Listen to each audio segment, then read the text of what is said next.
Salam matematik cuy, semangkuy. Mari kita belajar matematika dengan santuy. Oke, udah lama nih ya nggak upload video karena ada beberapa urusan. Oke, selamat malam, selamat sore, dan selamat pagi buat yang lagi nonton video ini ya. Kali ini kita akan masuk ke bab baru, yaitu tentang trigonometri. Nah, ini video semuanya nanti tentang trigonometri, karena trigonometri itu banyak banget materinya, mulai dari ukuran sudut, perbandingan trigonometri, sudut istimewa, berelasi, negatif, sudut negatif, fungsi trigonometri, aturan sinus, kosinus, luas segitiga. Lumayan ya, jadi ini seputar trigonometri semua ya. Oke, untuk subbab pertama kita akan belajar tentang ukuran sudut dan perbandingan trigonometri segitiga siku-siku. Oke, langsung aja kita belajar dulu apa sih yang dimaksud dengan sudut. Kita kenalan dulu nih ya. Oke, sudut itu adalah perputaran suatu titik tertentu ke titik tertentu lainnya.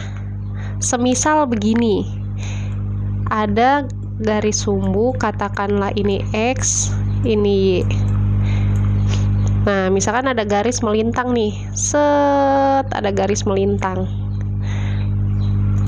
Nah, sudut itu adalah perputaran suatu titik tertentu ke titik tertentu lainnya. Nah, kan kalau ada garis gini kan biasanya garis itu terdiri dari beberapa titik kan. Nah, contohnya titiknya di sini misal. Ya, titik awalnya kita mau dari sini. Nah, apa yang dimaksud sudut-sudut itu nih? Baca baik-baik. Perputaran suatu titik tertentu ke titik tertentu lainnya. Berarti dari titik satu ke titik lainnya. Nah, ini yang dimaksud dengan sudut gitu ya. Ini yang dimaksud dengan sudut. Nah, itu seputar sudut ya. Nah, sekarang sudut itu ternyata dibagi menjadi dua gitu. Ada sudut positif dan sudut negatif. Nah, sudut positif itu apa sih? Jadi sudut positif itu perputaran sudut yang perputarannya itu berlawanan dengan arah jarum jam. Jadi semisal begini, anggaplah ini sumbu X, ini sumbu Y ya. Misalkan positif adalah, jadi misalkan tadi ada garis kayak gini nih, set gitu ya. Positif itu yang berlawanan dengan arah jarum jam. Kalau arah jarum jam itu kan pasti gini kan. Nah, muternya gini kan. Jadi dari sini set gitu kan. Nah, kalau positif itu berlawanannya berarti gini. Berarti dari titik sini ke ini. Nah, positif itu berarti berlawanan nih dari sini ke sini. Nah, biasanya ada tanda gini. Nah, ini disebut dengan sudut positif. Bagaimana kalau misalkan sudut negatif? Ya, berarti kebalikannya. Sudut negatif itu adalah sudut, waduh kepanjangan banget. Sudut yang arahnya itu searah dengan jarum jam. Jadi semisal begini, ada garis nih dari sini misal. Nah, sudut negatif itu yang arahnya searah dengan jarum jam. Misalkan begini, saya ambil dari titik sini, searah dengan jarum jam, berarti gini dong. Nah, ini yang dimaksud dengan sudut negatif gitu ya. Itu secara singkatnya, jadi gambarnya seperti ini. Pokoknya kalau yang seperti ini itu sudut positif yang arahnya ke atas begini ya, berlawanan arah jarum jam. Kalau negatif itu yang searah, berarti ke sini gitu ya. Nah, kayak gitu. Oke. Ini buat modal awal kita untuk masuk ke perbandingan trigonometri pada segitiga siku-siku. Jadi kita kenalan dulu nih sama sudut ya. Nah, kan kita tahu bahwa sudut itu ada yang lancip, ya kan? Ada yang lancip, ada yang siku-siku, ya kan? Sudut siku-siku, dan ada yang sudut tumpul. Nah, kayak gini ya kan. Ini SMP atau SD ya, saya lupa. Ya pasti SD atau SMP lah ya. Ini pasti lancip, ini siku-siku, ini tumpul ya kan. Nah sudut tuh kan macam-macamnya gitu. Sekarang saya tanya begini, ada nggak sih sudut itu punya satuan? Kayak semisal nih, kalau kecepatan kan, kalau kita belajar fisika, kecepatan itu meter per sekon kuadrat satuannya gitu kan, atau kilometer per jam kayak gitu. Kalau suhu Celcius satuannya kayak gitu kan. Nah ada nggak sih sudut itu punya satuan? Oke, biar tahu dan biar paham, sudut itu punya satuan. Ada 2 satuan sebetulnya. Lah kok sudut maruk banget nih punya 2 satuan gitu ya, rakus banget nih gitu ya, punya 2 satuan. Oke, biar cepet kita langsung aja, apa sih sudut itu satuannya? Jadi ada 2, ada derajat. Nah biasanya derajat tuh kan kayak gini nih, sudut 30 derajat misalkan ya kan, atau sudut 125 derajat. Nah ini satuannya derajat. Ini ibaratnya kayak pangkat gitu kan ya, kayak misalkan 35 dia ada di atasnya sini, derajat gitu ya. Nah derajat itu terbentuk dari 1 putaran penuh. Jadi dia terbentuk dari 1 putaran, karena kan 1 putaran itu kan 360 derajat ya. Nah mereka terbentuk dari situ. Semisal begini, dari sini ini misalkan 90 derajat gitu kan ya, dari sini ini 180 dari sini terus. Nah 1 putaran penuh itu adalah 360 derajat. Jadi derajat itu diukur dari 1 putaran, bukan 1 putaran penuh ini, tapi 1 putaran gitu. Kalau 1 putaran penuh itu 360 derajat ya. Atau kalau misalkan ini begini, misalkan 1 putaran penuh, misal dari sini saya mau bikin nah di sini ini berapa sudutnya gitu ya, kayak gitu. Nanti mungkin kalau misalkan kalian kepo atau pengen tahu, kalian bisa cari referensi lain. Kalau saya ada salah mohon dikoreksi ya. Oke, itu untuk derajat. Nah ini saya lupa nulis nih. Jadi derajat itu sebetulnya bisa diubah ke dalam bentuk menit dan detik. Nah kan bingung lagi nih. Oke langsung aja ya. Jadi misalkan 1 derajat itu ya, definisinya itu dianalogikan menjadi 1/360 putaran. Nah itu yang pertama, definisi pertama nih. Jadi derajat itu digambarkan kan 1 putaran penuh, tapi kan gak semuanya 1 putaran penuh kan, ada misalkan tadi 30 derajat. Nah maka dari itu definisinya adalah 1 derajat itu sama dengan 1/360 putaran. Nah kalau dijadiin menit gimana? Kalau dijadiin menit berarti 1 derajat itu sama dengan 60 menit kan, 60 menit. Atau biasanya lambang menit itu dalam derajat itu biasanya petik 1 kayak gini ya kan, kayak di stopwatch kan misalkan 1 menit 25 second atau detik. Nah kayak gitu kan, sama ini juga. Berarti kalau 1 derajat ceritanya nih mau diubah ke detik berapa? Tinggal 60 kali 60 gitu kan ya. 1 menit kan 60 detik gitu. Jadi 60 kali 60 3600 detik. Gampang ya, ini SD atau SMP saya lupa. Nah lambangnya kalau begini 3600 detik berarti petiknya itu ada 2 gitu ya. Jadi ini harus diingat nih dalam derajat. Jadi 1 ya, ini kepotong ya. Jadi ini 1 derajat itu setara dengan 1/360 putaran gitu ya. 1 derajat itu sama dengan, kalau kita ubah ke menit itu sama dengan 60 menit atau 60 petik 1 kayak gini. Terus kalau diubah ke detik itu sebesar 3600 detik. Nah ini harus dipahami ya, Kalian kalau misalkan belum jelas di sini boleh cari referensi lain. Oke, gitu. Ini saya hapus. Kalian bisa pause dulu. Oke, saya hapus ya. Jadi itu yang dimaksud dengan derajat. Nah, satuan yang kedua dalam sudut itu adalah radian. Jadi radian itu, kalau tadi derajat terbentuk dari satu putaran penuh, ya, yang kayak melingkar tadi. Kalau radian itu terbentuk dari putaran yang sebesar jari-jari. Semisal begini. Nah, anggaplah ini lurus ya, rapi gitu. Nah, radian itu terbentuk dari lingkaran sebetulnya. Lingkaran yang satuannya satu putaran itu sebesar jari-jarinya, seperti ini, gitu.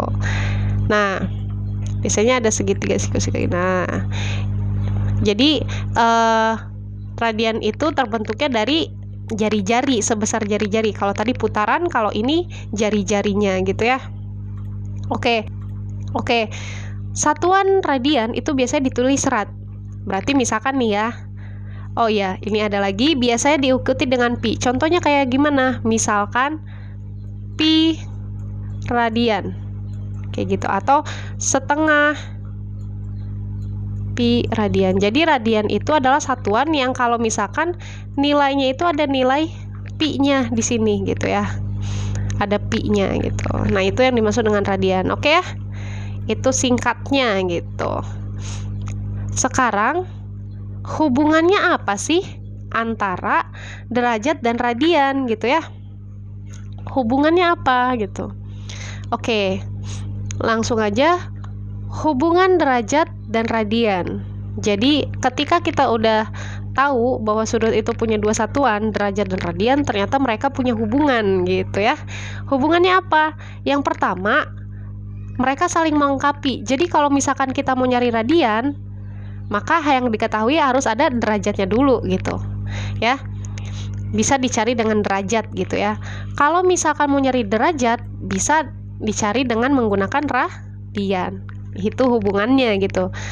Nah, di sini kalau mau mencari radian dengan cara derajat, itu adalah radian sama dengan derajat dikali pi per 180 derajat. Jangan lupa satuannya, karena radian berarti radian, rad gitu ya. Oke.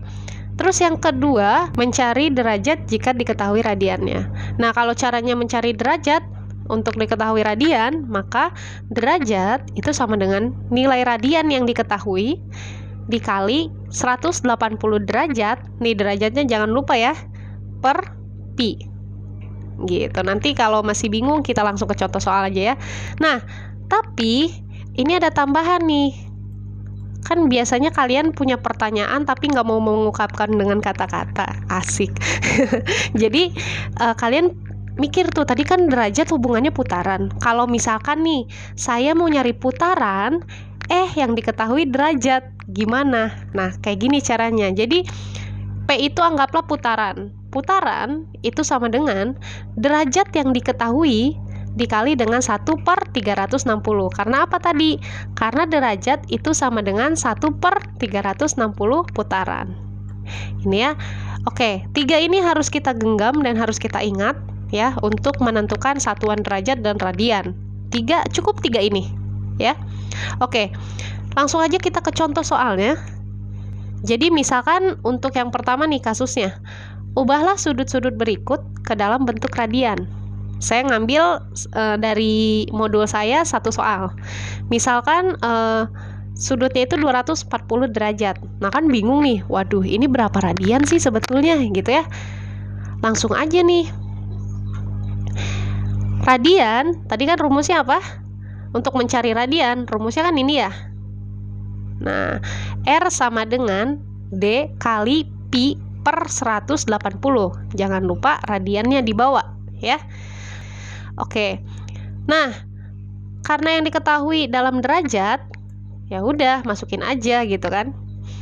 Udah, berarti D-nya kita ganti dengan 240 derajat. Nah, 240 derajat dikali pi per 180. Nah, biar nggak bingung, kita anggaplah 240 ini per 1. 240 dikali pi itu hasilnya 240 kali pi. Ini karena bukan kesatuan gitu ya, makanya masih dipisah begini. Nah terus 1 kali 180 adalah 180, betul kan? Masa iya 200 kan nggak mungkin. Oke, udah begini ada yang sejenis di sini.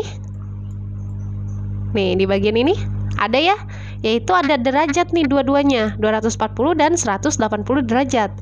Sekarang saya tanya, di radian ada nggak sih bentuk derajatnya? Kayak hasilnya itu misalkan 1/3 derajat pi per radian.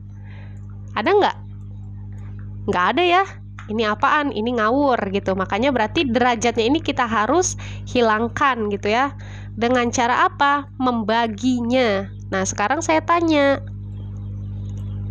sebentar. Sekarang saya tanya nih, 240 apakah bisa dibagi 180?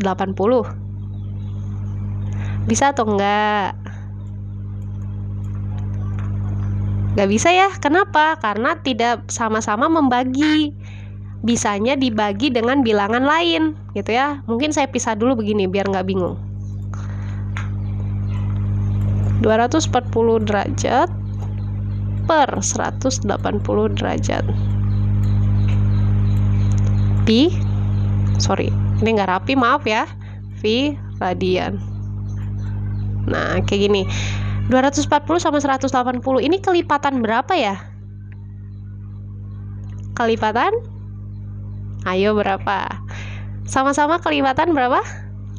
60 ya. Oke, berarti kita bagi semuanya ini dengan 60 gitu ya kan. 240 kali 60 itu sisa, hasilnya 4. 180 bagi 60 itu hasilnya 3. Lah terus pi nya gimana? Ya udah tinggal tulis aja begini, atau kalian boleh tulis di atas atau dijadikan pembilang boleh, tapi jangan jadikan penyebut ya. Oke, begini 4/3 pi radian, atau kalian bisa tulis seperti ini, nggak masalah, sama aja ya. Oke, itu untuk contoh soal yang pertama. Kalau misalkan ada pertanyaan, kalian silahkan tinggalkan di kolom komentar, dan bisa kalian hubungi saya via Instagram ya, direct message. Kalian bisa lihat di tentang channel ini. Oke, itu ya singkatnya, biar cepat lebih baik. Kita langsung ke contoh yang kedua. Bagaimana kalau mencari derajat? Nah, gini, ubahlah sudut-sudut berikut ke dalam bentuk derajat. Saya ambil satu contoh soal dari modul ya. Berarti ini 1/4 pi radian. Nah, cari derajat dari radian itu tadi apa sih? Radian dikali 180 derajat, betul nggak? Per pi. Iya kan? Ini kan? Kok nggak ada radiannya? Ya nggak ada lah, karena kita nyari derajat, bukan nyari radian gitu. Oke, berarti ini kita yang akan kita gunakan gitu rumusnya ya. Langsung aja jawab. Nah seperti ini. R-nya atau radiannya, karena 1/4 pi, radiannya nggak usah ditulis, begini aja udah cukup gitu kalau untuk mencari nilai derajat. 1/4 pi kali 180. Nah kok ini bisa tiba-tiba 180? Oke, lihat baik-baik. Pi 1/4 pi, saya boleh nggak tulisnya seperti ini? Boleh? Pi per 4 boleh? Boleh. Kenapa? Pi nya saya kalikan ke atas. Pi kali 1 pi ya. Kalau bilangannya 1, saya kalikan di atas gitu. Nah terus dikali 180, tulis aja lagi 180 derajat. Derajatnya jangan lupa ya, per pi. Nah enak nih, ini sama-sama bisa dibagi kan ya? Bisa ya, tinggal kita bagi aja. Nah habis kan sisa 1 ya kan, berarti ini 1 gitu ya sisanya. 1 dikali 180, nah hasilnya ke sini 180. 4 kali 1 hasilnya 4. 180 bagi 4 berapa? 45. Gampang ya?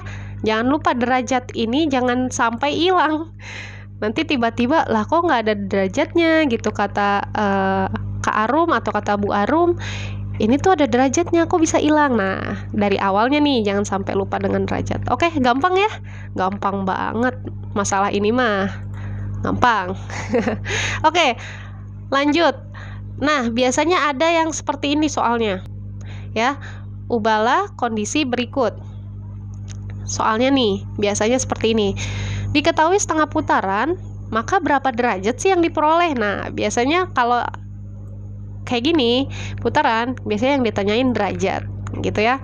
Diketahui sebuah sudut 60 derajat, maka putarannya berapa sih? Oke, kita ke A dulu ya. Ke A.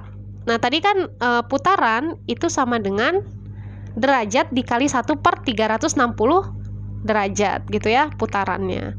Nah, karena kita mau cari derajat nih yang A, maka kita harus modifikasi terlebih dahulu, gitu ya.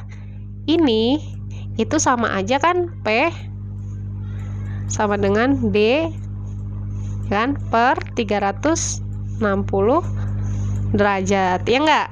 Nah, karena kita mau nyari D, ya udah 360 derajat kita pindahin. Kalau pindah ruas itu adalah dikali, maka jadinya seperti ini, atau sama-sama kita kalikan dengan 360 derajat kedua ruas supaya 360 derajat di sebelah sini hilang, gitu ya. Nah, kalau dimodifikasi maka hasilnya untuk mencari derajat dari putaran seperti ini. Karena putarannya setengah, ya udah ganti aja P-nya setengah. Setengah kali 360.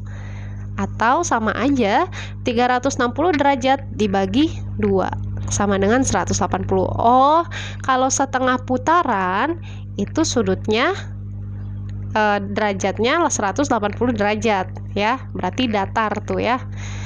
Oke, itu yang A. Yang B-nya bagaimana? B-nya seperti ini, karena B-nya kita minta apa? Mencari putaran. Ya udah kita gunakan rumus yang ini. D-nya 60, kita ganti 60. Nah, ini kan sama-sama derajat, dibagi aja gitu kan. 60 dibagi 360 gitu kan. Nah, ini nggak bisa nih dibagi, berarti kita bagi keduanya dengan bilangan lain, berarti kita sama-sama keduanya bagi dengan 6, sehingga dapatlah 1/6 putaran. Gampang ya, itu tentang pengukuran sudut. Lanjut kita ke pembahasan terkait perbandingan trigonometri pada segitiga siku-siku. Salam matematik cuy, semangkuy, jangan lupa like, komen, dan subscribe.